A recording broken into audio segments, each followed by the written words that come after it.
Pues son algunas voces de Málaga, ¿no? Voces que tenían miedo porque se ha oído un estruendo tremendo, un estruendo que ha llevado a quebrar cristales, a casi remover algún que otro elemento, ¿no?, en superficie. Y hemos recibido muchísimas llamadas de personas que querían saber qué pasaba y tranquilizarse.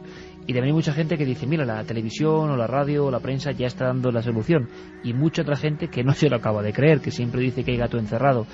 Una pequeña anécdota: nosotros gestionábamos con varias personas del Ejército del Aire una intervención con un buen amigo, un buen conocido, que más o menos sabía y estaba extrañado de por qué se había producido eso, que no es nada normal, desde luego. Y también relacionaba el hecho porque en Guadalajara hace unos meses pasó exactamente lo mismo, con la misma expectación por parte de la gente. ¿Por qué está pasando esto ahora? Hay una falsa alarma, se sale en busca de algo.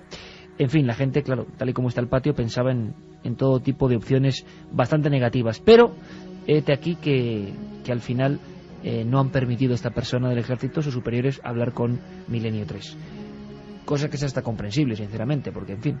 Pero, Santi, creo que hay algún dato para ya descartar cualquier tipo de opción más o menos extraña o rara, o quitar el miedo a la gente de Málaga, que es que lo ha tenido durante unas cuantas horas. Sí, de hecho, existe versión oficial del Ministerio de Defensa que afirma que dos cazas Eurofighter en una maniobra de entrenamiento rompieron la barrera del sonido sobre la vertical de la línea costera de Málaga a 37.000 pies de altura. Este dato es importante porque las normas militares estipulan que no se puede romper la barrera del sonido a menos de 35.000 pies, que son unos 11.000 metros, para hacernos una idea, 11 kilómetros. Sin embargo, fuentes consultadas por el Diario Sur, fuentes de expertos en el tema, según dicen en este diario, afirmaban que esos mismos dos cazas habían sido localizados prácticamente en el momento o un minuto antes del incidente a 14.000 pies, lo cual implicaría algún tipo de infracción o de error humano en este tipo de entrenamientos. Aunque hay otra posibilidad que nunca hay que descartar, sobre todo estando en Milenio 3, y es que también está la tercera posibilidad, que es que estos cazas fueran muy deprisa a algún sitio. A algún sitio que no sabemos qué. Efectivamente, que nos es desconocido y que realmente porque el estruendo debe de ser de un nivel tremendo, porque toda la ciudad se ha despertado prácticamente. Y que realmente no fuera una misión de entrenamiento, sino fuera un scramble, fuera una misión de interceptación, cosa que nunca sabremos, porque nunca saldrá del ámbito del secreto militar. Asunto zanjado, ¿no? Porque, en fin, entrenamientos. Y a veces son... Bueno, zanjado, y a veces no son. Si supiéramos la verdad. Porque yo lo que tampoco entiendo por parte del Ejército del Aire es que si hace unos meses pasa en Guadalajara, allí se aclaró un poco más, ¿no? Dijeron que eran entrenamientos. Aquí parece que, bueno, no queda tampoco exactamente muy claro. Debe ser algo muy especial para que toda una ciudad salgan las noticias hablando de esto. O sea, el sonido debe ser un estruendo. Igual algún amigo lo ha grabado. Ya, pero hay que pensar también que se está asustando a muchísimas miles de personas y perturbando su paz. Entonces el ejército está para salvaguardar la paz nuestra, no para perturbarla. Y que conste bien claro que me encantan los militares y mi padre era militar. Pero claro, o sea, también hay que pedir una cierta responsabilidad. Es un poco raro. Entonces, no sé. Un accidente, ¿no? Quizás para hacer un pequeño chiste y quitarle un poco de peso a esto, pues bueno, mínimo, o sea, si es un scramble, o sea, si es una misión de interceptación de un objeto que no sabemos qué hace aquí encima, o sea, un objeto volante no identificado, que es lo que nos interesaría. Otro que puede ser otro avión, puede ser cualquier otra cosa. Hombre, pienso que debería hacerse público, decir, señores, pasó esto. Y si es una misión de entrenamiento, pues señores, igual que yo voy con el carnet, con el coche, me quitan puntos, pues que le quiten puntos a los pilotos estos y ya está. Bueno, lo que está muy claro es que a determinadas alturas puede provocar un ruido que es espantoso, ¿no? Se han cimbreado cristales, en fin. Si algún amigo de Málaga lo ha escuchado, y si alguno lo ha grabado incluso, porque quién sabe, pues por favor que se pongan en contacto. 7640, palabra clave de Milenio. Se ha movido la lista, no sabéis cuánto, de los 7 libros del misterio. Se ha movido, pero mucho. Carlos, más mensajes. Pues empiezan a llegar mensajes, Iker, sobre el coltán. Nos dice Silvia que piensa que todas las guerras, todas son por dinero, diamantes, petróleo y ahora este oro azul. Dice que qué hombre más interesante. Vázquez Figueroa, sin duda alguna. Nos piden muchos oyentes, Iker, que por favor podemos repetir también el título del libro. Muy sencillo, coltán. Nos dice también otro oyente que la principal función del coltán es el condensador eléctrico de tantalio, pero que no es un cobre sustituto. Ajá. Nos dice también otro oyente que su padre era director de una mina de tantalio y casiterita en Brasil. De eso hace 20 años, pesa poquísimo y es como el carbón, pero azul. Curioso, carbón azul. Javi también nos contaba que algo sobre el coltán se contaba en la película Congo. Miriam nos dice: hola milenarios, me gusta mucho que dediquéis vuestro tiempo a la historia y también a la arqueología, ya que es lo que estoy estudiando y a lo que me quiero dedicar. Habláis sobre temas que no encuentro en otros lugares y me siento genial escuchándolo y viendo que hay gente que se interesa por ello. Muchas gracias de verdad y seguid así. Bueno, pues bonita frase la de que se siente a gusto escuchándolo. Al final lo hacemos por eso, ¿no? Curioso también, nos vuelve a escribir Tomás. El militar. Más que nada contando un poquito lo que contábamos antes. Nos dice que Cerler era otro refugio militar. O sea que este caso no es en Cerler, sino en un refugio cercano. Nos dice que había dos, uno era Cerler y otro Rioseta, justo encima de Canfranc. Nosotros hablábamos por radio todos los días con el cuartel de Cerler, también sé que por allí pasaban cosas muy raras. Un compañero mío llegó a ver un militar con traje antiguo al lado de él en el espejo, pero cuando se giraba hacia atrás no había nadie, solo lo veía al lado de él en el espejo. Desde esa noche no pudo dormir solo. Él era el encargado de radio y el que comunicaba todos los días con Cerler. Por cierto, si pasáis por la carretera de Canfranc a Candanchú, en la puerta del destacamento militar de Rioseta hay una placa conmemorativa de todos los militares que allí murieron. Si podéis, investigarlo. Pues ese si podéis investigarlo, no dudes que lo haremos, ¿verdad, Juanje? Hombre, yo creo que ya le estoy llamando para decirle a mi chica que la semana que viene esté en casa. Desde luego que sí, claro, son como esos fogonazos, ¿no? También es bonito que a veces, pues hay que decirlo, no es cuestión de, y esto es un poco, no es cuestión de, ¿cómo decirlo? El éxito o lo monetario, hay cosas que no se compran ni se venden, y por ejemplo es la emoción cuando llega una noticia de estas, que luego puede quedar en nada, o sí, pero lo que hace el reportero es decir, caramba, pegar un puñetazo en la mesa y decir, hay algo, hay gente que ve algo, hay una cosa esperando, y eso es maravilloso. Hombre, maravilla además decir una historia que nadie en este país ha investigado y que nunca se ha hecho pública y de repente tenemos una oportunidad de investigarla, de estar ahí y de vivirla, merece la pena. Luego si hay más gente que sepa más, por favor, milenio3con número@cadenaser.com, milenio3con número@cadenaser.com y 7640, palabra clave milenio. Sí, decía eso, o sea que como periodistas y como investigadores es una maravilla el poder revivir una parte de la historia de este país que nadie conoce, que en este caso es la historia de Rioseta.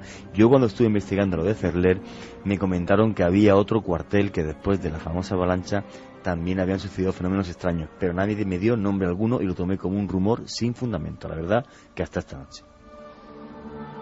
Mabel también nos decía: buenas noches, amigos de Milenio, soy de Málaga y el día de los cazas que rompieron la barrera del sonido era increíble porque todo el mundo decía con toda certeza que había habido atentados en distintos cuarteles de la Guardia Civil. Caramba. Pero nadie había visto ningún destrozo ni nada. Claro, menudo susto que se tuvo que llevar toda la ciudad, ¿no? Nos dice también que, sin embargo, gente de distintos extremos de la provincia nos llamaba diciendo que lo había oído igual. Se habría volado Málaga entera. También nos decían: hola, soy de Zamora, yo estuve de vigilante en la cárcel vieja de Zamora y sentí y oí cosas muy raras. Un saludo a todos. Alberto desde Madrid nos dice: estuve en el 89 en el cuartel de Aizoaín y todavía se hacían guardias en el fuerte y maniobras nocturnas. Daba mucho miedo. Alba también nos decía, nos cita una cárcel en el Tíbet que se llama Gutsa. Allí torturan monjas budistas por estar contra el régimen chino.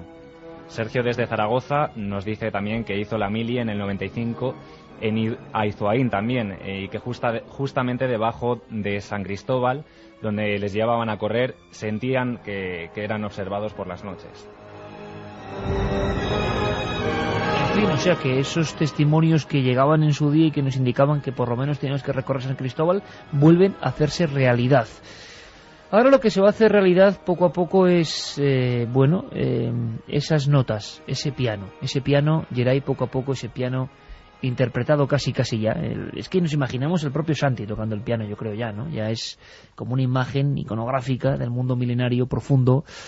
Un piano que nos recuerda que hay gente que por fortuna vigila desde la tramoya, porque hay cosas que aunque el gran público las olvide, son importantes.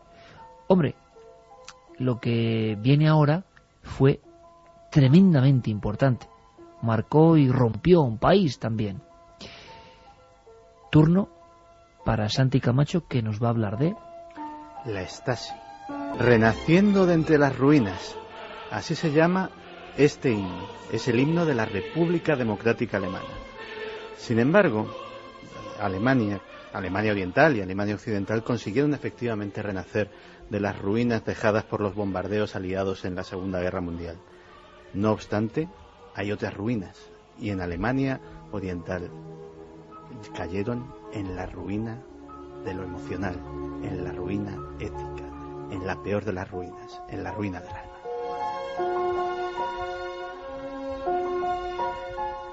En 1950 se crea la Stasi, el Ministerio de Seguridad del Estado. Posiblemente el órgano represivo más importante, más eficaz y más despiadado de todos los tiempos. Un órgano que vivió hasta 1990.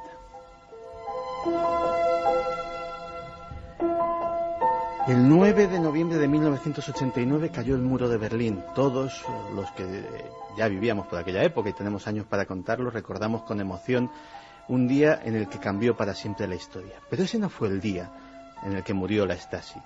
Durante 2 meses en el ministerio, las destructoras de papel, las estufas, estuvieron trabajando sin descanso, quemando y destruyendo papeles uno tras otro, hasta que el 15 de enero de 1990, en algo muy parecido a la toma de la Bastilla, los ciudadanos de Berlín asaltaron el edificio al grito de «darnos nuestros expedientes». Sin embargo, no todos eran inocentes y no todos querían sus expedientes para ver qué se decía de ellos. Entre los asaltantes había muchos colaboradores, muchos espías, muchas personas que no querían que sus vecinos, que sus amigos, que sus esposos se enterasen de que los habían estado espiando en secreto. Hoy el día, el museo, que es ahora la sede de la Stasi, en la calle de los Normandos de Berlín, se puede visitar y se pueden ver hileras e hileras e hileras de documentos, 180 kilómetros de expedientes colocados uno tras otro en interminables estanterías. Lo tenían absolutamente todo, lo sabían absolutamente todo. Sabían qué marca de tabaco fumaba cada ciudadano de la RDA, cuál era su comida favorita, quiénes eran sus amigos y sus enemigos, qué preferían hacer o que les hicieran en la cama. Y todo ello gracias a una red de amigos, familiares, vecinos, los llamados IM, los colaboradores extraconfidenciales. Sumaban 300.000. Uno de cada 50 ciudadanos de la RDA pasaba puntualmente, día a día, semana a semana, informes sobre sus compañeros de trabajo, sus familiares, sus amigos, la gente que vivía en su bloque. Todos esos informes se tabulaban en la sede del ministerio. Cada ciudadano tenía un grueso expediente que, en caso de ser necesario, podía ser usado contra él. Y así se hacían interminables clasificaciones. Cada ciudadano era clasificado en función de sus gustos, de sus preferencias políticas, era clasificado en 1001 tablas. Algo que en la película La vida de los otros se nos explicaba muy bien.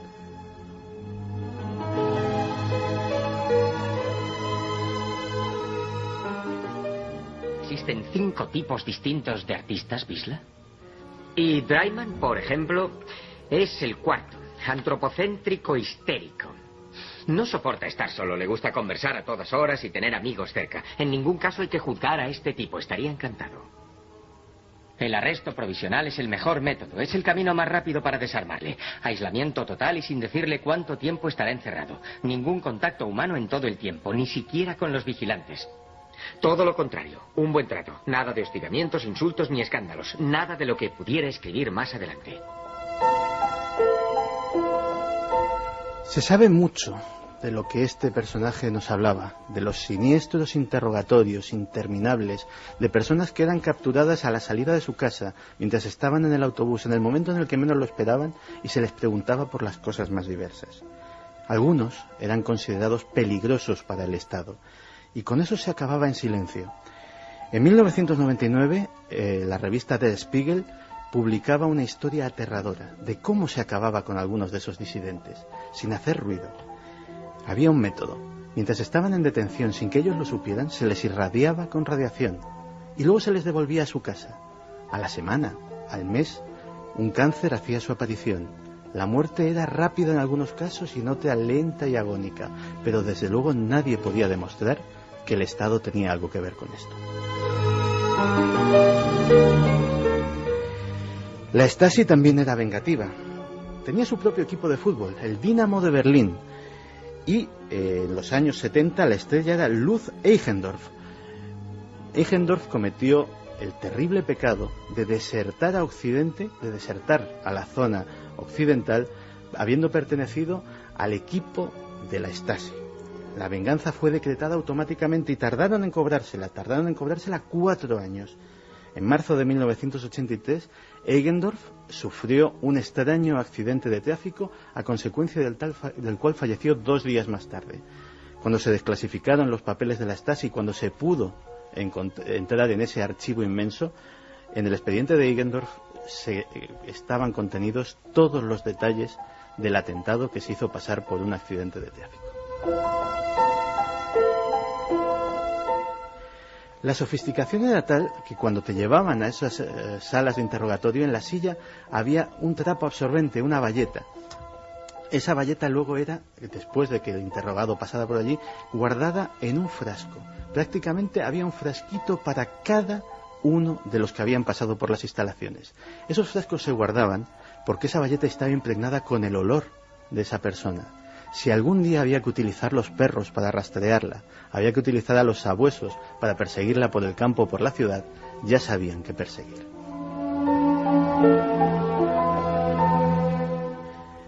La última nota de la Stasi fue prácticamente el día de su defunción. Todos los días, desde su creación, Radio Berlín daba para en onda corta, daba para sus agentes antes del informativo una extraña secuencia de números, 5 números. Esos 5 números les servían a los agentes para saber con qué clave tenían que interpretar los mensajes secretos que enviaban y recibían durante las siguientes 24 horas. El último día no hubo la clave. Se emitió una canción infantil. Una canción infantil que hablaba de patitos que metían su cabeza debajo del agua y enseñaban su cola. Esa era la clave para que todos los agentes desaparecieran lo más rápido posible, para que todos abandonasen sus misiones, para que quemasen sus papeles y regresasen a Alemania.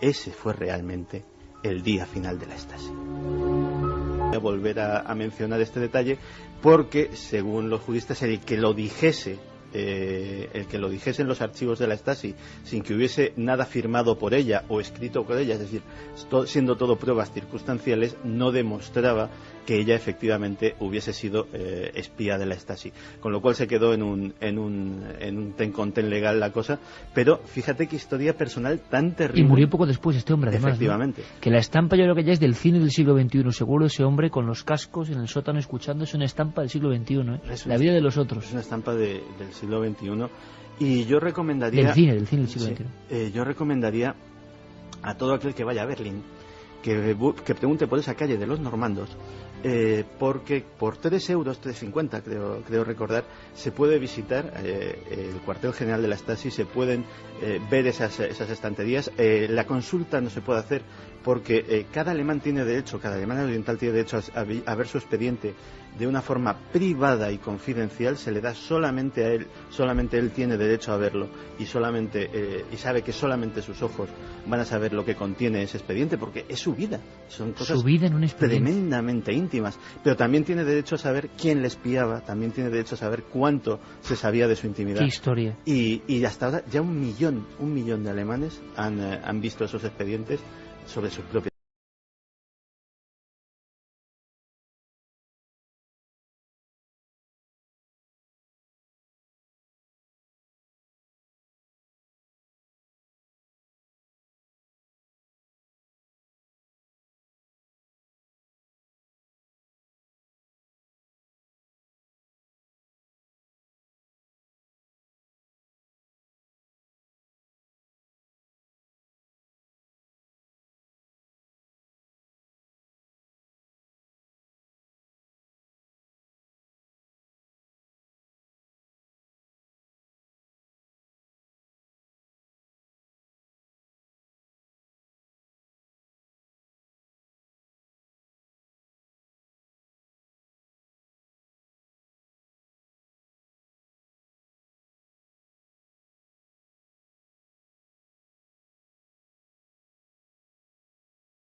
Pues de verdad que si podéis, le estoy diciendo a Juanje por línea interna, ir a ver esa película, recuperarla, porque la vida de los otros, verdad, la escena, la mirada de ese hombre, ¿no? Que yo no sabía esa historia personal, en fin, todo un tiempo no tan lejano, de esa Europa fraccionada en dos, que vuelve a unirse de alguna manera, no sin problemas, después de ese día de noviembre del 89. A mí me ha recordado una historia que vi a nivel personal, que fue en Cuba. Y es que yo he estado 2 veces en Cuba, y como no me gusta viajar de una forma muy turística, digamos, pues me alquilaba una casita de pescadores en un pueblito que se llama La Boca, cerca de Trinidad. Y todas las mañanas el señor que me alquilaba la casa, pues se iba al mercado. Y bueno, pues hasta que la segunda vez que estuve en Cuba, que aprendí a bucear y tal, pues el guía me comentó que tuviera cuidado con lo que hiciera por allí, porque este señor era miembro del partido, y como sabía que yo era periodista, pues hacía un informe. Él decía que diario, no sé si es cierto o no. Diario, ¿eh? Decía que diario, que todas las mañanas, cuando él decía que iba al mercado, se pasaba por la comisaría de policía y dejaba un informe diario de lo que yo hacía. Efectivamente. No sé si me mintió o no, no puedo corroborarlo, pero te aseguro que tan mal rollo me dio, con perdón por decirlo así, que no he vuelto a Cuba. O sea, que en Cuba igual hay un informe del señor Juan Aros, ¿no? Como te decían en Chile, pero te aseguro, me dio un mal rollo. Tampoco hice nada malo, o sea que no sé. Sí, pero que alguien te vigilaba, vamos. Claro, pero yo me sentí súper mal, mi vida privada, mi ocio, estoy en Cuba, pues vale, pues un día me alquilé un velero y fui y pesqué 4 peces, otro día pues me fui a aprender a bucear, o me iba a mi fiestecita. Los sistemas de vigilancia. Me sentí súper mal, me sentí como, no sé, como si, más que como un preso. ¿Recordáis aquella película, El show de Truman? Me sentí igual, como una especie de, como que tenía 1000 ojos y me sentí una marioneta, un tipo estúpido, ¿no? O sea, vale, me sentía bien porque iba por la noche a la casa de unos señores y había música y comía y tal, pero me sentía tan observado que dije, Dios mío, yo me voy de aquí y no vuelvo. Pues así no se quiero hicieron saberlo. muchos millones de alemanes durante mucho tiempo, y seguro que mucha gente joven ahora sabe algo más de unas palabras, unas siglas muy potentes de forma sonora, ¿no? Que están ahí en el inconsciente colectivo de toda una generación, y que quizá ahora, porque cualquiera puede investigar e indagar un poco hoy en día con los medios y con la red, que busquen, se van a sorprender. Stasi, República Democrática Alemana. Por cierto, y me sorprende, La Noche del Miedo, número 1, Drácula, Bram Stoker, número 2, Retorno de los Brujos, Powell Sieberger, número 3. Ha cambiado mucho esto, fíjate. Caballo de Troya, número 4. Paraíso Maldito, número 5. Caballo de Troya de JJ Benítez. La Biblia, puesto número 6. 100.000 kilómetros tras los ovnis, JJ Benítez, número 7. Recuerdos del futuro, Eric von Daniken, puesto número 8. Misterios de la Iglesia, puesto número 9. Y Dioses, tumbas y sabios, de Ceram, puesto número 10. Son en este instante, a las 3:37, los 10 libros del misterio. Oye, por cierto, chicos, vamos a escuchar muy atentos. Vamos a escuchar ahora a Carlos Cala. Yerey, vamos a escuchar a Carlos Cala, un reportaje que tiene que ver con unas siglas que también, no sé, no son como DDR, ¿no? Pero CERN, acelerador de partículas, colisionador de partículas, se está hablando de la partícula de Dios, se quiere llegar a ver el Big Bang, en fin, yo creo, seguro que estáis conmigo, que hay tantos términos y es tan difícil que al final nos enteramos de qué pasa, qué está pasando, que por cierto se ha averiado o no funciona o no sé qué pasa. El hombre en su búsqueda está intentando llegar a lo infinitamente pequeño para comprender qué es el mundo. Hablan de una partícula llamada bosón de Higgs, que es como la partícula de la que nace todo. En fin, nos enteramos, escuchamos a Carlos Cala y ahora opinamos.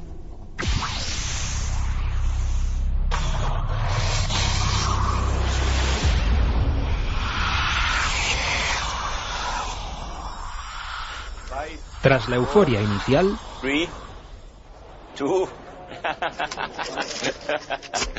1, 0. Nothing. Yes, sir. Llegaron la decepción y las lágrimas. Cuando el 19 de septiembre el acelerador de partículas, o gran colisionador de hadrones, su nombre científico, sufrió una importante avería, supuso un duro golpe a las expectativas de cerca de 10.000 físicos e ingenieros que llevaban 15 años trabajando en este proyecto. Pero antes de nada, aclaremos algunas cuestiones. ¿Qué es el acelerador de partículas? Se trata de la máquina más potente jamás construida por los físicos y con la que se espera desentrañar los misterios del universo. ¿Dónde está construido? En un gigantesco túnel circular de 27 kilómetros de largo, situado bajo la frontera entre Suiza y Francia, a una profundidad de entre 50 y 120 metros. ¿Para qué sirve el Gran Colisionador de Hadrones? Básicamente es un enorme anillo en el que se hacen circular haces con millones de partículas que van siendo guiadas por aceleradores más pequeños a través del túnel hasta llegar al Gran Colisionador. Teresa Rodrigo es catedrática de física de la Universidad de Cantabria y es uno de los científicos que participan en el proyecto. Estos experimentos de física de partículas hace ya bastantes años, desde los años 50 que se hacen. Se trata de acelerar partículas en un acelerador, en un gran acelerador, y hacerlas colisionar en diferentes puntos de colisión de este acelerador. Uno de los grandes objetivos del experimento es descubrir el llamado bosón de Higgs, conocido por muchos como la partícula de Dios. Ello permitiría explicar por qué las partículas elementales tienen masa y por qué las masas son tan diferentes entre ellas. En definitiva, entender cómo están hechas y cómo funcionan la materia y la energía. Teresa Rodrigo lo explicaba así. Bueno, lo que estamos haciendo es unos experimentos donde intentamos reproducir las condiciones de energía y temperatura del principio del universo.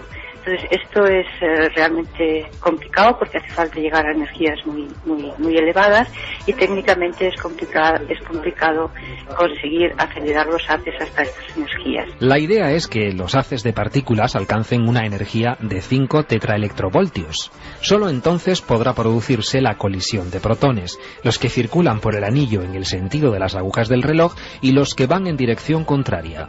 Pero para que esto ocurra, tendrán que transcurrir varios meses desde los primeros experimentos válidos. Aún así, aunque no se pueda probar la existencia de la llamada partícula de Dios, el experimento seguirá siendo válido. En principio, si descubra o no la partícula de Higgs en el LHC, el LHC está previsto que podamos entender el porqué, el origen de las masas. Si el origen de la masa no es el mecanismo de Higgs, no es vía el bosón de Higgs, otra cosa encontraremos. Es decir, el LHC está diseñado, está pensado para poder explorar todo el rango de energías posibles en el que esta hipotética partícula se produciría.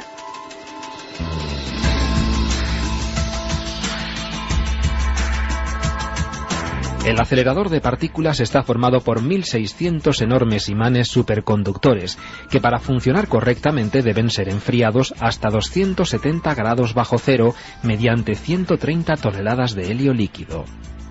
Ha sido precisamente una avería en estos imanes lo que ha obligado a parar el acelerador de partículas. Una sobrecarga eléctrica ha dañado severamente los imanes y ha producido un escape del helio refrigerante. En concreto, el fallo se ha producido en la última conexión del último sector. El problema es que estos transformadores son caros y hay pocos repuestos, así que muchos problemas más como este obligarían a paralizar el proyecto por mucho más tiempo. El proyecto se retrasa como mínimo hasta la próxima primavera. Cuando se estropea un imán hay que calentar el sector hasta la temperatura ambiente. No olvidemos que el Gran Colisionador de Hadrones trabaja a 270 grados bajo cero. Luego hay que abrir el imán para inspeccionarlo, hacer las reparaciones, cambiarlo si es necesario y volver a enfriar el sector. Como mínimo 2 meses. A esto hay que sumar la parada invernal en la que se reduce el consumo eléctrico en la zona en la que se encuentra el acelerador. De momento hoy la máquina ha funcionado muy bien, pero habrá que esperar varios meses más para obtener los primeros resultados para la física. En efecto, aunque la espera será mayor de la prevista, en abril de 2009, cuando el acelerador de partículas se ponga nuevamente en funcionamiento e incluso se aceleren los trabajos para recuperar el tiempo perdido, sabremos si el gran objetivo, si el experimento del milenio, queda o no registrado en los libros de la historia. Es tal y como lo piensan los que trabajan a diario en un proyecto que podría alterar toda nuestra concepción del mundo que nos rodea. Pura curiosidad, casi una locura, es que el hombre escudriñe las profundidades del tiempo, las profundidades del universo, para descifrar el porqué. Preguntas fascinantes. Respuestas difíciles. Fascinating questions, difficult answers.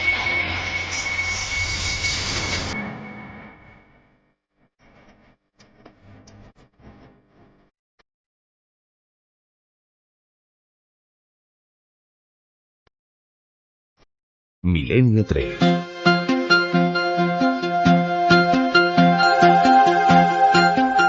Partículas que chocan, liberalización, madre mía, qué frase, de energías absolutamente incontrolables, lo infinitamente pequeño explica lo grande, lo infinitamente pequeño es lo que de verdad existe, en fin, tantas teorías, pero el hombre llegará a observar con sus propios ojos cómo nació la vida y la realidad.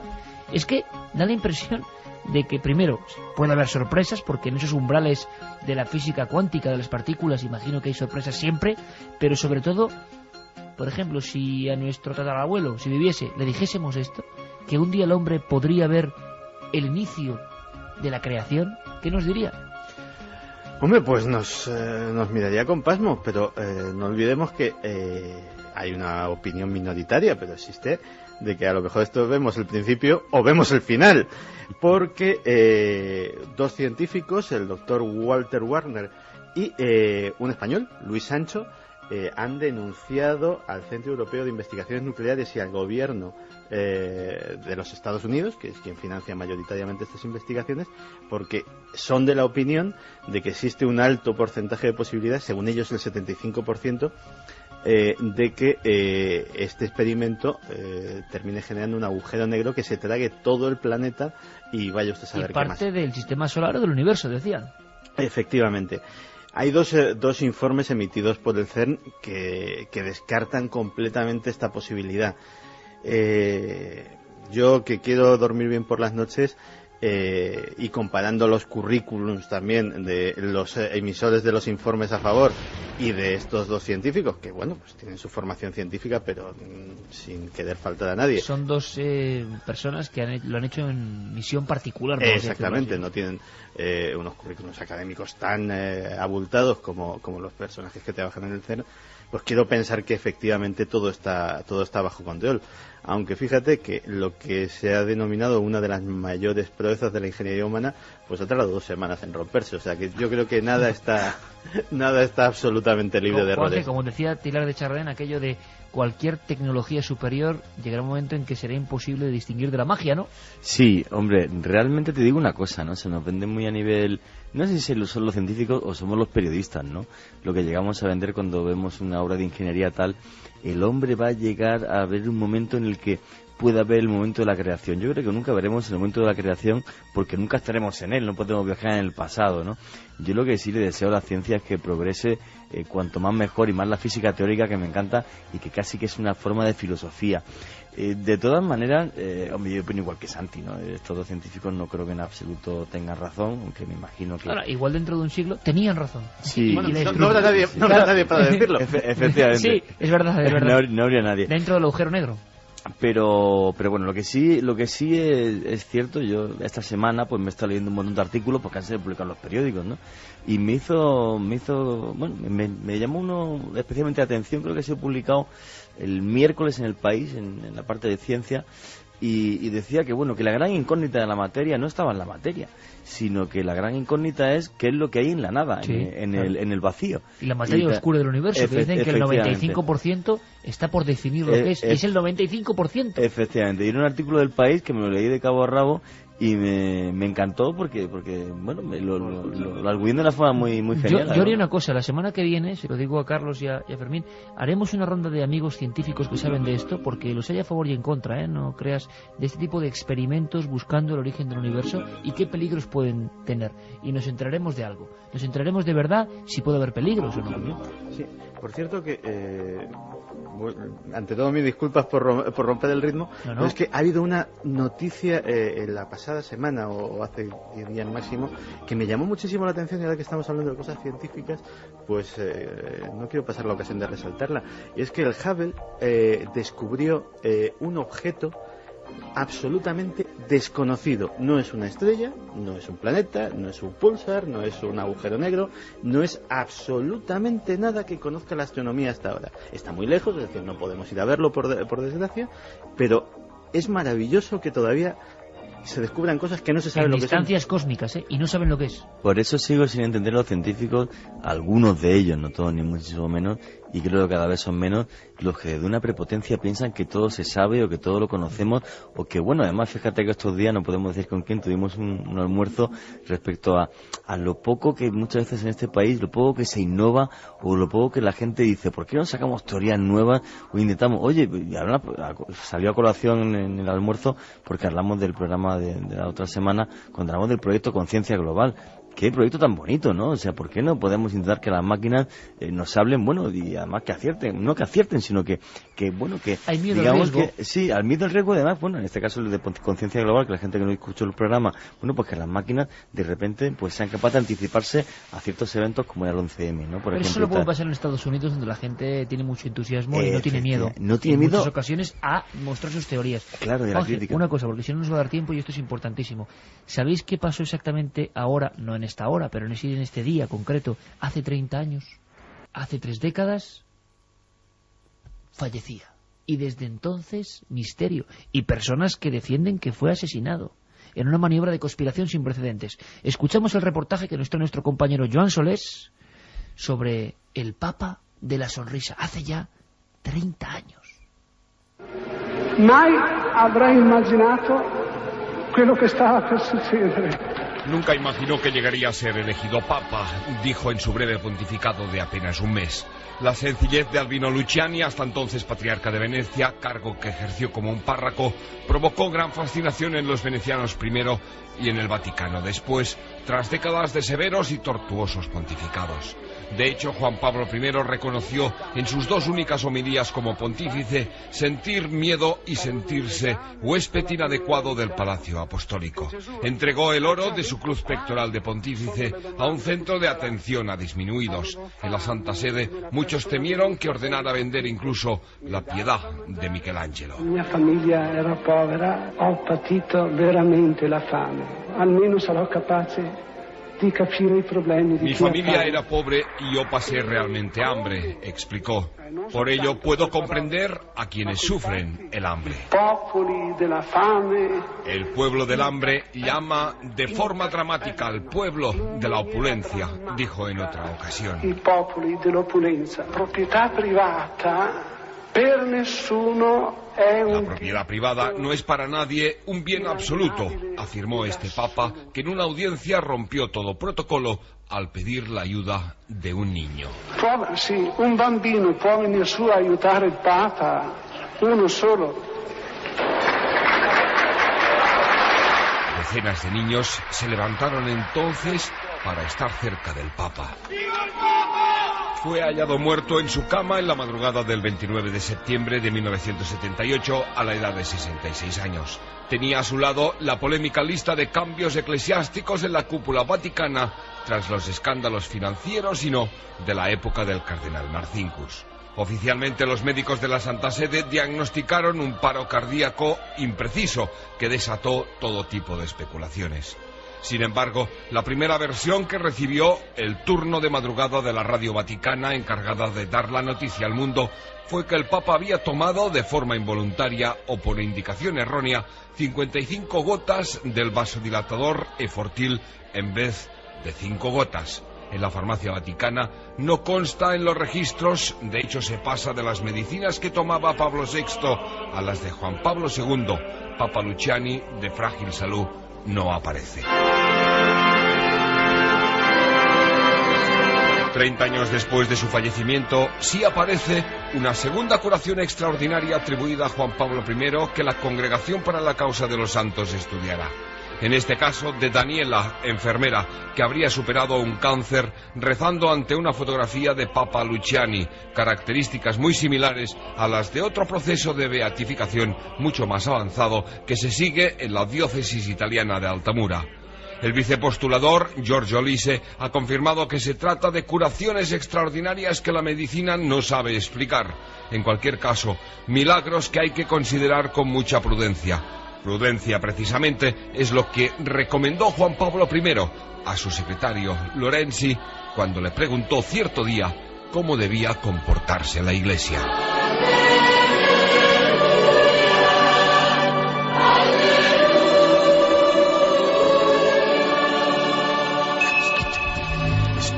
¿Quieres conocer la respuesta? Milenio 3 en la SER. Semana intensa, con mucha investigación y lo que viene, que soñéis todos mucho, que soñéis con buenas cosas, intentad con todas vuestras fuerzas ser muy felices. Y nos ha sorprendido gratamente un reportaje aparecido en la revista Más Allá del excelente escritor Joaquín Albaicín, un hombre que sabe mucho del mundo del toro, que ha escrito libros fantásticos como Gitanos en el Ruedo o Diario de un Paulista, dedicado a ese monstruo del toreo, Rafael de Paula. Y ha hecho un reportaje, sin embargo, que se separa un poco de las corrientes más ortodoxas, pero que entra de lleno en la temática también de este programa, que es el misterio, los presagios de muerte, las cosas que ocurren de vez en cuando y se transmiten en un universo tan ancestral, tan maravilloso, tan cerrado en sí mismo, como es el de los toros. Toreros que adivinan su óbito, personas que sienten extrañas sensaciones justo en la tarde en que son corneados, subalternos dotados, vamos a llamarlo, de cierto gafe o de cierto sentido trágico, y que están siempre presentes en algunas malas tardes, o por ejemplo misteriosos personajes que aparecían en algunas barreras y que sobre todo obsesionaban a maestros de la talla de Manolete. Don Joaquín Albaicín, buenas madrugadas, ¿cómo estás, compañero? Hola, buenas noches, encantado de hablar contigo. Pues encantados nosotros, un reportaje sensacional donde desgranas un sinfín de cosas que yo creo que no son nada conocidas y que, bueno, que nos demuestran que hay un mundo ancestral con cierto atavismo, ¿no? Ciertos condimentos lógicos primitivos donde intervienen, por supuesto, historias de lo sobrenatural. Imagino que te has encontrado en tu investigar sobre este asunto un sinfín de historias. Hablas de presagios de muerte en el ruedo. Joaquín, ¿podrías explicarnos por qué has titulado así este reportaje?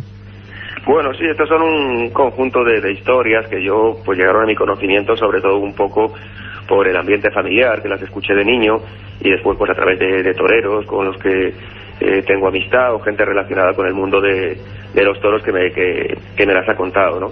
Y bueno, es curioso, no solo en el mundo de los toros, sino creo que en la vida de cada uno, cada vez que acontece algo verdaderamente relevante, si uno se pone a pensar, a escrutar un poco el pasado más reciente, pues se topa con símbolos, con palabras, con cosas que se debieron hacer pero no se hicieron, que de alguna manera prefiguraban ese acontecimiento, ese desenlace que iba a suceder después. Lo que sucede es que en estas cosas repara uno un poco a toro pasado, ¿no?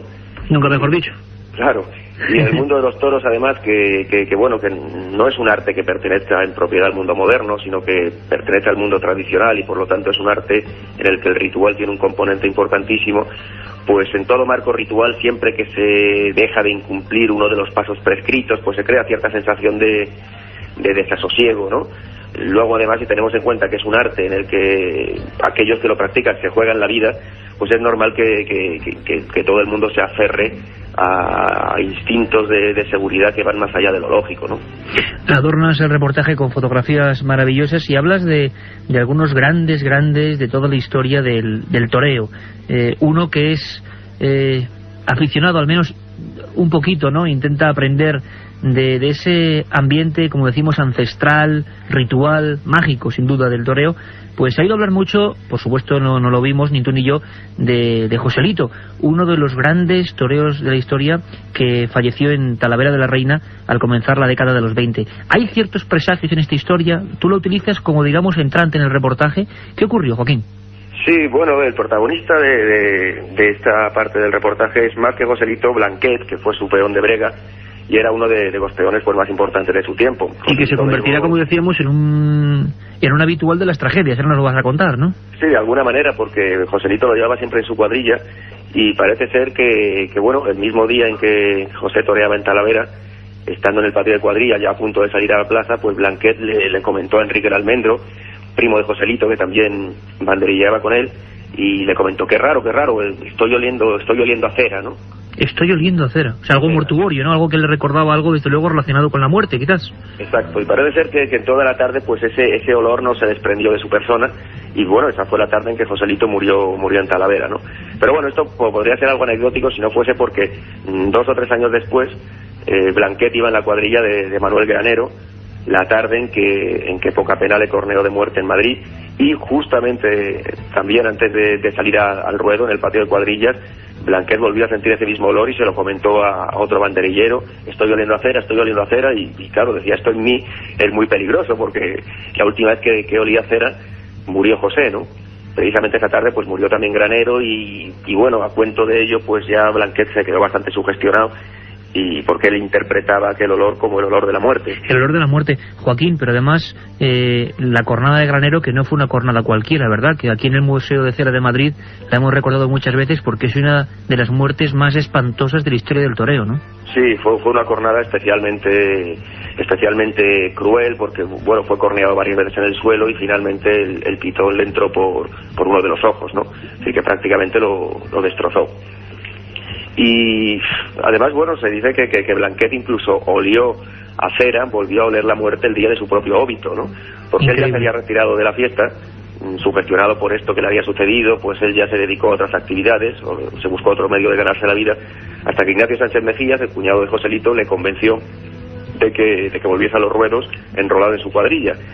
Y bueno, torearon una tarde en Sevilla. Esa tarde Blanquet volvió a oler a cera, pero bueno, no sucedió nada, no aconteció ninguna tragedia en el ruedo, y bueno, se estaban ya cambiando en el tren que le llevaba a Guadalajara para torear en su siguiente compromiso, y claro, un compañero de cuadrilla le dijo medio en broma, dice, ¿ves cómo no iba a pasar nada? Si es que tú ya eres tú quien se sugestiona con estas cosas. Y en ese momento Blanquet empezó a decir otra vez que olía cera, y fue él quien cayó en el suelo muerto, redondo, con un colapso.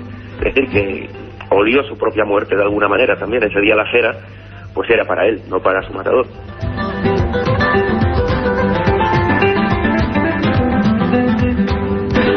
Sencillamente de poner los pelos de punta, Joaquín, la historia de Blanquet.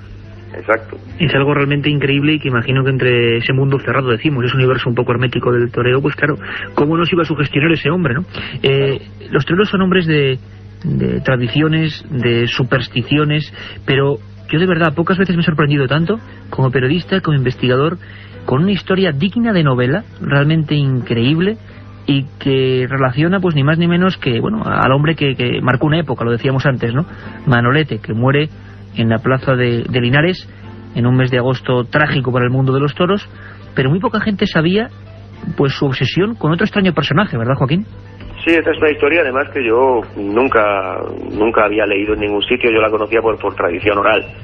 Y sí parece ser que en su última temporada, la de 1947, cuando volvió de México y cuando ya Manolete pensaba pues retirarse al cabo de unos pocos festejos, pues parece ser que empezó a obsesionarse por la presencia siempre en el tendido del 10 de un espectador al que él no conocía de nada, y esto era lo más llamativo, que él estaba obsesionado porque decía, bueno, ¿por qué me fijo yo en esta persona, no? Porque plaza a la que iba, plaza en la que veía a ese hombre sentado ocupando la misma localidad, era una persona además que, bueno, que no tenía ningún rasgo en especial por el que se destacara, nada que invitara a posar la mirada en él. Era un hombre de aspecto vulgar, vestido de una manera vulgar. Lo que diríamos todos un tipo normal. Exactamente, un hombre vulgar y corriente a más no poder, ¿no? Y bueno, lo único que podía llamar la atención en todo caso era que siempre ocupase una localidad tan cara, una persona pues que tampoco por su aspecto parecía un hombre pudiente, ¿no? Y bueno, Manolete incluso preguntó a los miembros de su cuadrilla, preguntó a su apoderado, a la gente de su entorno, oye, ¿sabéis alguien quién es este hombre? Porque este toreo en Santander y está en Santander, toreo en Vitoria y está en Vitoria, toreo en Barcelona y está en Barcelona. Y la verdad nadie le conocía. Incluso había una circunstancia muy extraña, que era en cuanto doblaba el sexto toro, en cuanto moría el último toro, se volvía Manolete hacia el tendido, hacia la localidad que ocupaba este hombre, y él ya no estaba allí. Es decir, parecía como si hubiera sido la primera persona en marcharse de la plaza. Entonces él, pues, parece ser que se obsesionó bastante con esta persona, y luego, bueno, hay una historia en cierto modo relacionada que tiene que ver con su última tarde, la tarde de Linares. De Linares. Luis Miguel Dominguín dejó unas notas manuscritas en las que hablaba de un individuo que estaba aquella tarde en la plaza y que de alguna manera recuerda un poco a este personaje, porque bueno, en aquel momento había un sector del público que intentaba un poco azuzar a Luis Miguel contra Manolete, intentando despertar una cierta competencia. Entonces vio a un hombre que insultaba a Manolete de una forma feroz, brutal. Y bueno, Luis Miguel se fijó en esa persona. Además era un hombre que hacía unos aspavientos muy aparentes, es decir, un hombre que no podía pasar desapercibido. Y bueno, pues cuando cogió el toro Manolete, lo llevaron a la enfermería.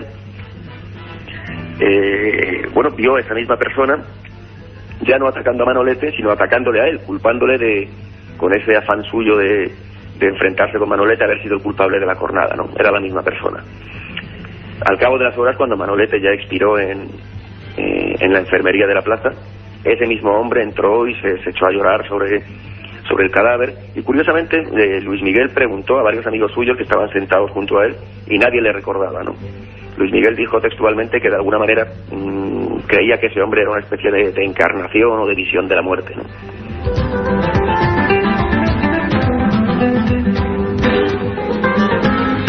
Y si te parece, Joaquín, incluso vamos a leer las notas que tú reproduces, esas notas de un hombre consternado por lo que estaba viendo, de Luis Miguel Dominguín, que decía más o menos así: de repente, desorbitado y casi a gritos, un hombre flaco se lanza sobre la cama y abraza el cadáver, se refiere al cadáver de Manolete. Monstruo, que nos has dejado. ¿Qué vamos a hacer ahora sin ti? Dice Dominguín, todo un misterio más, para añadir a aquella escena esperpéntica. Y concluye el torero, a veces he pensado que se trataba de la encarnación humana de la propia muerte.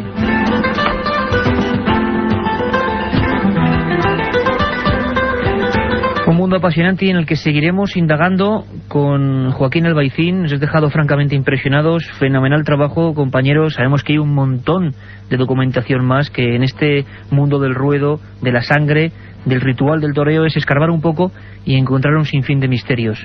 Pues mil gracias y de verdad, felicidades por un trabajo que consideramos excepcional y que desde luego a quien le guste el toreo y a quien no, le abre una perspectiva de lo misterioso que contiene este mundo. Un abrazo fuerte, Joaquín. Gracias a vosotros y enhorabuena por el programa. Un viaje en busca del misterio. Milenio 3, en la SER.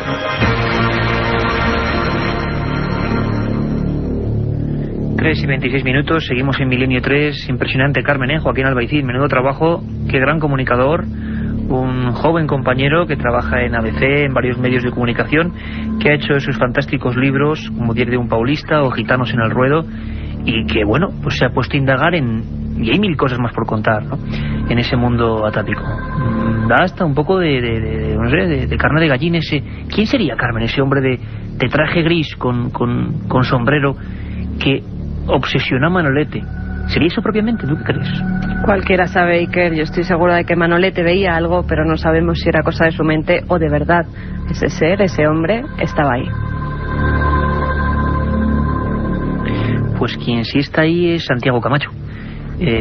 Como es lógico, sé que sois muchísimos los conspiradores que os emocionéis con sus historias, nosotros también, por supuesto. Hemos recibido muchas cartas porque en un par de semanas Santiago, que estaba con sus cosas, pues claro, no nos traía nuevas historias y nos reíamos amablemente con vosotros con esos mails que nos enviabais, porque decíais, ya estáis conspirando contra Santiago, ya no está en su sección porque se mete con los grandes poderes. No, Santiago sigue en el equipo y en primera línea. Nos habéis escrito muchas veces hablando de la cara de Marte, ¿verdad? Esa sonda Viking que de repente en el planeta rojo describe algo como ruinas. Y el tema de las ruinas en Marte, ruinas en la Luna, todo tipo de cosas, se ha hablado mucho de ellas. ¿Qué hay de verdad, qué hay de mentira? ¿Qué hay de conspiración? ¿Qué hay de añadidura humana? ¿Lo descubrimos con Santiago Camacho? Vamos allá.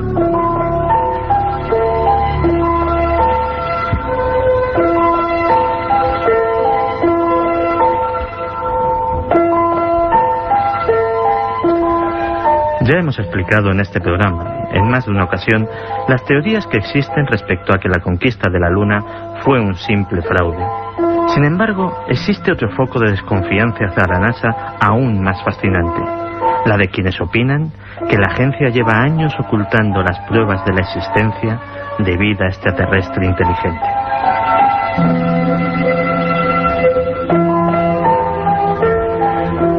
Estas teorías experimentaron un renovado impulso en el verano de 1996, cuando se anunció por parte de la agencia el descubrimiento en la Antártida de un meteorito que contenía microbios fósiles, un meteorito procedente de Marte. A partir de aquel entonces se hizo popular en el mundo la figura de Richard Hoagland, un divulgador científico que trabajó para la CBS durante el proyecto Apolo y que afirma, ni más ni menos, que existen restos arqueológicos tanto en la Luna como en Marte.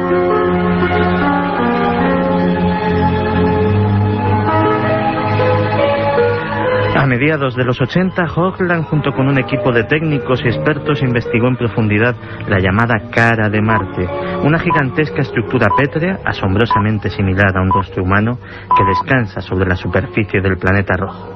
Llegaron a la conclusión de que era artificial.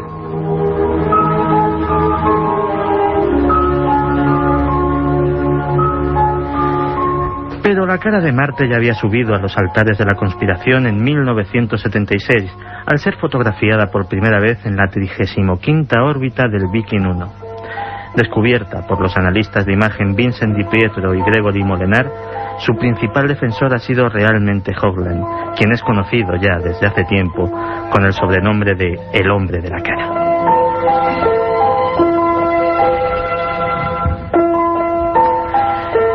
En su libro sobre las ruinas de Marte, no solo habla de la famosa cara, sino de todo un conjunto de restos arqueológicos, pirámides incluidas, capaz de hacer palidecer las glorias del antiguo Egipto.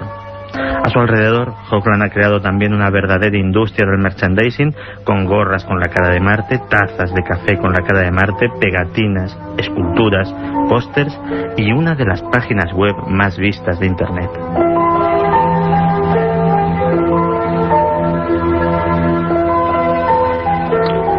Pero Marte no sería el único lugar donde la NASA habría ocultado la presencia extraterrestre. Desde 1969 se ha especulado con la posibilidad de que el pequeño paso que Neil Armstrong dio en la Luna fuera presenciado por testigos no invitados procedentes de otros planetas. La historia de los avistamientos ovni protagonizados por astronautas es larga y algo ha ido saliendo a la luz a pesar del secretismo de la NASA. ¿Quién sabe? Es posible que algún día se nos revele el porqué de tanto secreto y descubrimos cosas que hoy día ni siquiera podemos sospechar.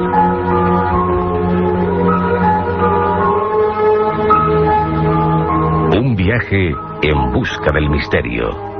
Milenio 3, en la SER. Si quieres viajar a lo desconocido, no dejes de leer El Archivo del Misterio de Iker Jiménez, los libros del tercer milenio. Colección El Archivo del Misterio de Iker Jiménez, publicado por Editorial Edad. Próximos títulos ya a la venta: La Sábana Santa de Carmen Porter, Casas Encantadas de Francisco Contreras, El Secreto de la Gran Pirámide de Manuel Delgado y Vampiros de Miguel Gómez Aracín. La otra realidad. Milenio 3, en la cadena SER. Estamos de aniversario, aunque ya se ha pasado. Empezamos un 1 de junio del 2002. Hoy estamos a día 2, ni más ni menos. Y además de el nacimiento de Milenio 3, siendo un poco así presumidos, en broma por supuesto, pasaron muchas más cosas en este gran disco duro, que es la historia del hombre. Tal día como hoy, en 1605, aparece la primera edición del ingenioso hidalgo Don Quijote de la Mancha. Unos años más tarde, en 1875, el logopeda escocés Alexander Graham Bell inventa un micrófono de membrana para su teléfono. 1908, una real orden prohíbe la actuación de las mujeres en la lidia de toros. Hoy hemos hablado de toros, Iker. Era de rigor ponerlo. 1909, primer vuelo en aeroplano con pasajeros. Lo realizó el aviador francés Louis Blériot, con 2 personas a bordo. Ya en 1957, más de 2.000 científicos de todo el mundo, encabezados por el físico y premio Nobel estadounidense Linus Pauling, piden la suspensión de las pruebas con armas atómicas. Desde luego que no lo consiguieron, eso de limitar las armas atómicas. Pasaron más cosas en 1966, Carmen. La sonda lunar Surveyor 1 de Estados Unidos aluniza después de un vuelo de 3 días. En 1967, el periódico Informaciones publica que en San José de Valderas, cerca del restaurante La Ponderosa, más de 20 personas afirmaron haber visto una bola de fuego que recorrió varias veces la zona, volando muy bajo y que acabó posándose a unos 50 metros de ellos, usando una especie de patas de trípode.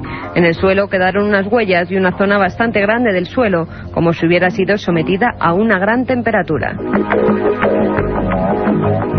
1973. El Lute es detenido en el barrio de Juan 23, en Sevilla, con su hermano, el Toto. Y ya en 1989, biólogos italianos encuentran un nuevo y sencillo mecanismo para crear animales transgénicos en laboratorio.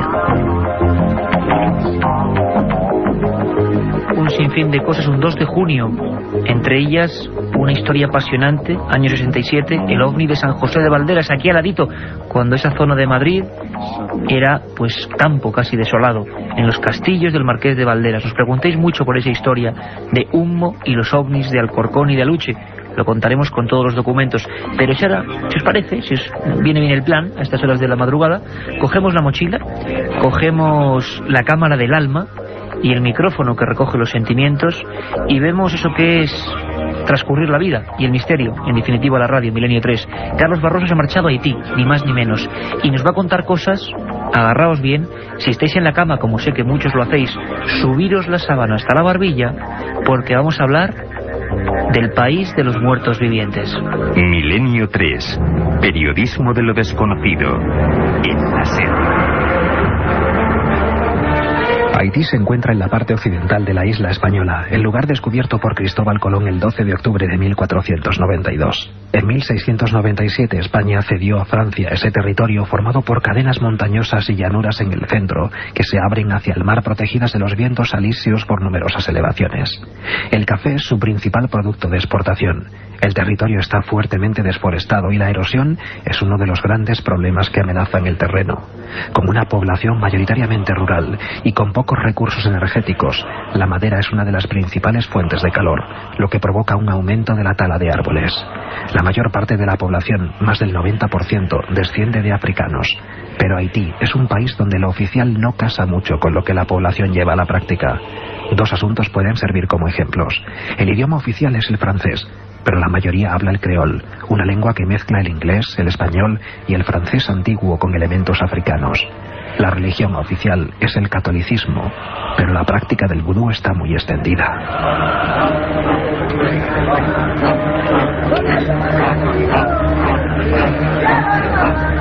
Es este uno de los aspectos más oscuros que perviven en un país que hace relativamente poco tiempo, en 1995, accedió a un sistema democrático después de haber vivido dictaduras y golpes militares.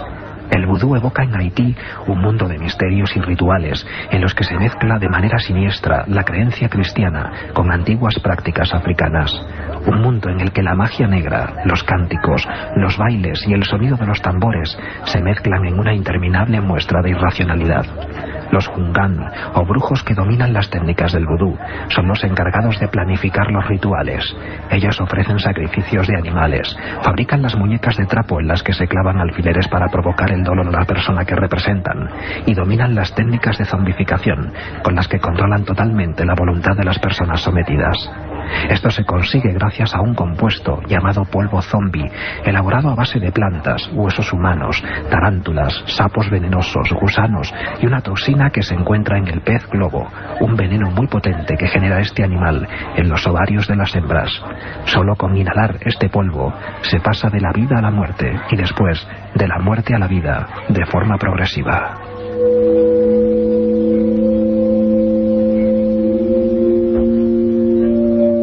La zombificación, algo insólito e inexplicable para la ciencia, es un hecho todavía hoy en el país. Bien, es verdad que antaño la existencia de los muertos en vida estaba más extendida, pero los casos constatados son relativamente recientes. En 1962, Clarivius Narcís comenzó a sentirse mal de manera inexplicable. En el hospital, sin apenas poder respirar, sus constantes vitales fueron apagándose poco a poco. Clarivius pudo oír cómo los médicos daban el pésame a su hermana que le acompañaba. cómo le cubrían con una sábana, cómo le introducían en el ataúd mientras sus familiares lloraban, y sobre todo, cómo la tierra caía sobre la tapa de su ataúd.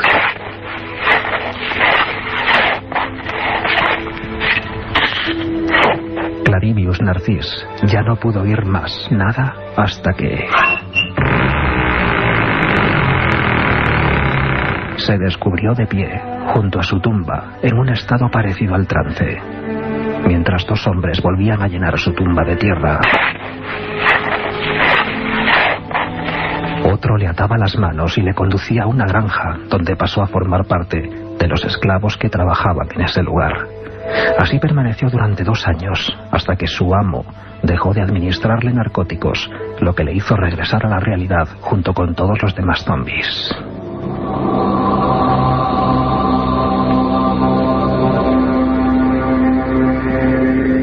Historias como esta se repiten en Haití de manera casi incesante. Cuenta una leyenda que un brujo lanzó una maldición contra una joven que le rechazó. Al poco tiempo la muchacha murió. Para introducirla en el ataúd demasiado pequeño para ella, tuvieron que doblarle el cuello. Uno de los asistentes a su funeral le provocó una pequeña quemadura en el pie. Al poco tiempo, la joven fue vista acompañando al Jungán que la maldijo. Años más tarde, la chica apareció en su casa, explicando que el brujo se había arrepentido y había liberado a todos sus zombies. En Haití no es difícil encontrarse tumbas abiertas en los cementerios y ataúdes reventados por doquier. Aún hoy, los haitianos tratan de asegurarse de que sus familiares fallecidos no serán convertidos en zombies. Se endeudan para comprar lápidas muy pesadas, entierran los cadáveres en los patios de sus casas, rematan los cuerpos para asegurarse de que están realmente muertos, o velan las tumbas durante varios días, seguidos hasta convencerse de que el cuerpo ya está descompuesto.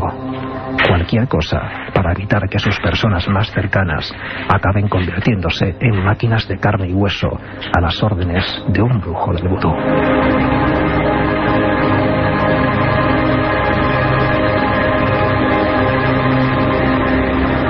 Un viaje en busca del misterio. Milenio 3, en la SER.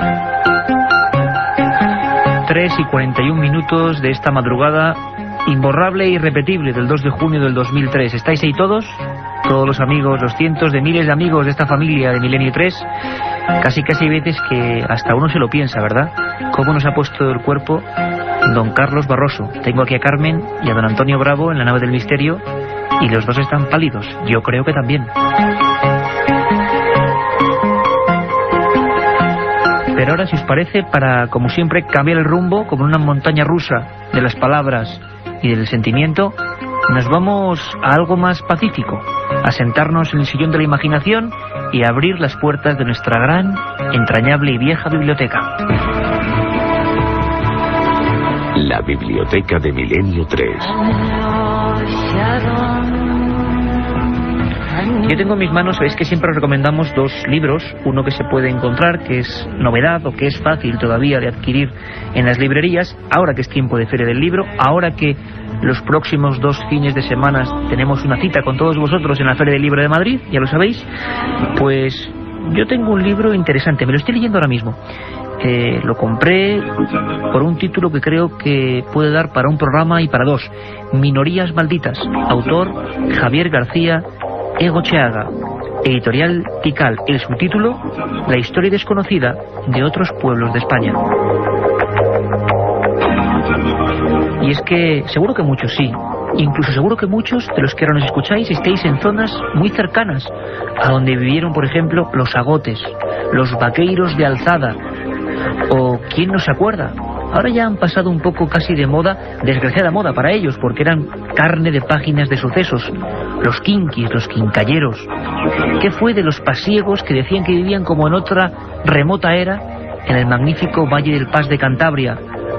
Los enigmas de los maragatos, culturas dentro de culturas que fueron apartadas, ignoradas, temidas, microsociedades al margen, como podrían ser, por ejemplo, aunque aquí en este libro no se incluye, un día haremos un especial, ojalá desde allí, los urdanos, los habitantes del bello y terrible a la vez paraíso maldito de las Urdes. Agotes, margatos, vaqueiros de alzada.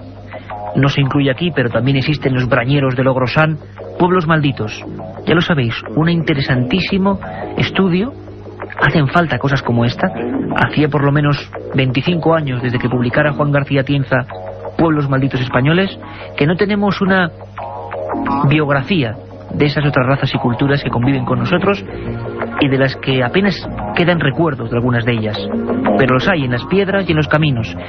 Si queréis, si os apetece, os planteo pronto un programa, quizá en verano, en un nuevo horario, quién sabe. Pueblos Malditos de España. Apetecible, ¿verdad? Es la recomendación. Minorías Malditas, Javier García Egocheaga. ¿Y tú, Carmen, qué tienes? Veo una portada espectacular de la editorial Planeta, por ahí. Pues si antes nos ha puesto los pelos de punta Carlos Barroso, yo creo que el libro que traemos hoy también es un caso para ponerlos. Los demonios de Ludun. El autor Aldous Huxley, la editorial Planeta, y fue publicado en el año 1980. En alguna librería de viejo todavía queda algún ejemplar de Los demonios de Ludun. En este libro el autor habla sobre un supuesto caso de posesión demoníaca acaecido en el año 1631 en la aldea francesa de Ludun. Allí, según dice Huxley, las monjas de un convento de ursulinas aseguraban estar poseídas por demonios que les engendraban espantosos impulsos hacia el párroco local.